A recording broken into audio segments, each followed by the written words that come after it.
وانت قاعد بتقرأ كتاب كده في امان الله على سفينة المعرفة، سمعت راجل عمال بيصرخ. ورحت على مصدر الصوت ده، لقيت راجل عجوز بيصرخ ويقول: سيكون بالنسبة لي من الأفضل لو كان هناك الكثير من الرجال الذين يختلفون معي، بدلا من أن أكون أنا وحدي غير منسجم مع نفسي. فانت استغربت هو الراجل ده بيقول ايه وبيقول لمين. رحت انت طبعا بقلبك الطيب عشان تعرف ايه حكاية الراجل ده. ولما قربت منه وقلت له: بتصرخ ليه؟ قام رد عليك وقال لك: من يتحمل رأيا صائبا من دون فهم مثل رجل أعمى يمشي في الطريق الصحيح. وانت طبعا لا فاهم حاجة من اللي بيقوله الراجل ده، بس فضولك انك تعرف الراجل ده سيطر عليك شوية. وقلت له: ايه هي حكايتك يا عم عشان اقدر اساعدك. اهلا بكم، انا احمد عثمان، والنهارده هنتكلم عن شخصية الاكثر جدلا على الاطلاق. ولو لسه جديد في القناة ياريت تشرفنا وتفعل زر الجرس عشان يوصلك كل جديد. يلا نبدأ.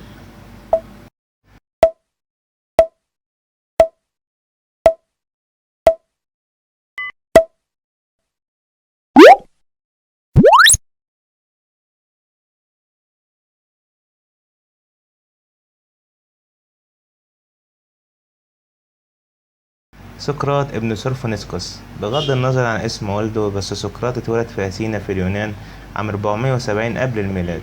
والمصادر اللي اتكلمت عن حياة سقراط قليلة جدا، وكانت بتتلخص في حوارات أفلاطون وزينوفون، ودول كانوا تلاميذ لسقراط، ومسرحيات أرسطوفان. ومع كل ده ما قدروش يدوا تصور واضح عن حياة سقراط، بس قدروا إنهم يدوا تصور واضح عن فلسفة سقراط وشخصيته. مين بقى أبو سقراط ده؟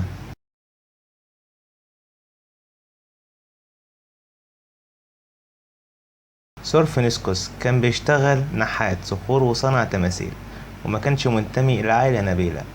عشان كده اتعلم سقراط مهنة والده في سن مبكر جدا، وعمل لسنوات طويلة قبل ما يكرس حياته للفلسفة.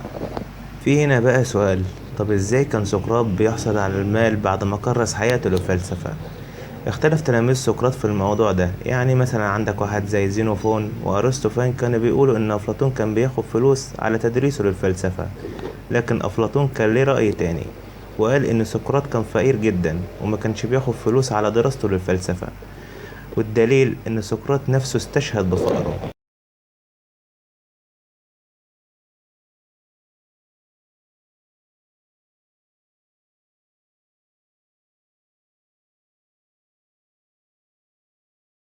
نيجي بقى لإنجازات سقراط. سقراط دايما كان مؤمن بأن الفلسفة هتحقق أكبر منفعة للمجتمع، عشان كده حاول يأسس نظام أخلاقي يعتمد على العقل البشري بدل العقائد اللاهوتية. وكان سقراط مؤمن بأن الإنسان بيقدر يختار أي حاجة هو عاوزها طالما سعى وراها، زي مثلا السعادة. وإن الحكمة بتجي من معرفة الإنسان لنفسه. لما الإنسان بيعرف أكتر بتزداد قدراته العقلية أكتر وأكتر، وبكده الإنسان قدامه أكتر من اختيار لتحقيق السعادة.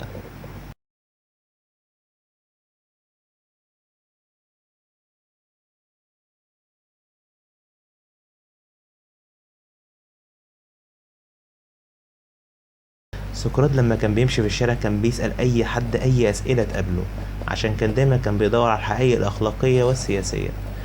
ولما كان سقراط بيسأل الشخص مثلا عن أي حاجة كان لازم يعرفه الأول، عشان كان كده كان بيدعي الجهل، لأنه كان عارف إنه ما عندوش أي أفكار يعرضها على الأثينيين، وكان بيسألهم بمنهج جدلي اللي هو المنهج السقراطي.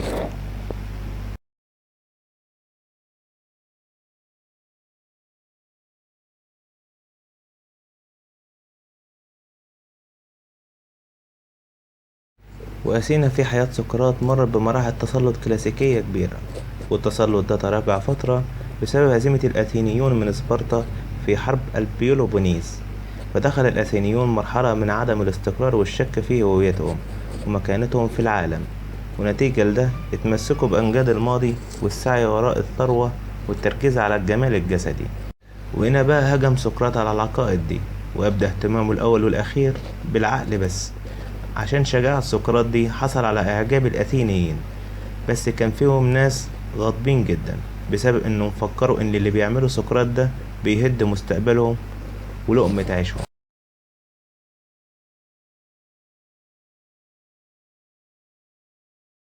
سقراط اتجوز من بنت اسمها زينيتيب، وكانت بنت أصغر منه بكتير، وأنجبت 3 صبيان: لامبروكلاس وسوفرونيسكوس ومانيكسنس. والمعلومات المتوفرة عن زوجة سقراط قليلة جدا، باستثناء زينوفون اللي قال عنها إنها كانت امرأة بغيضة وما كانتش راضية عن حال جوزها، لأنه ما كانش مهتم بتربية أطفاله ولا حتى كان بيصرف عليها من شغله كفيلسوف. وسقراط نفسه قال إن أنا مربتش ولا اهتميت بأبنائي عشان كنت مهتم بالنمو الفكري لشباب أثينا. جدع يا سقراط. الأحكام في أثينا وقتها كانت عبارة عن هيئة من المحلفين بياخدوا بأصوات الجماعة بالحكم على المتهم.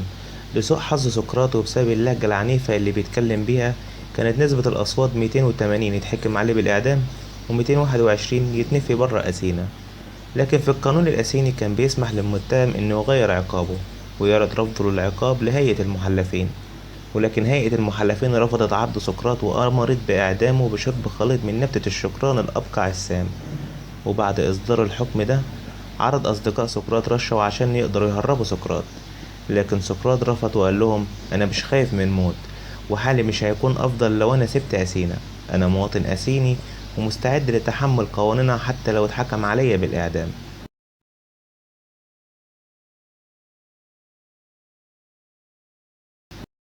وشرب سقراط خليط الشكران السام. بعد كده جسمه ابتدى يتخدر لحد ما السم وصل لقلبه بعد وقت قصير. ووصف سقراط في نفسه الأخير قبل موته بأنه تحرير الروح من الجسد. بعد ما سمعت حكاية سقراط، قول لنا إيه انطباعك عنه؟ قول لنا في التعليقات إيه الشخصية اللي أنت متأثر بيها عشان نقدر نتكلم عليها في الحلقات الجاية.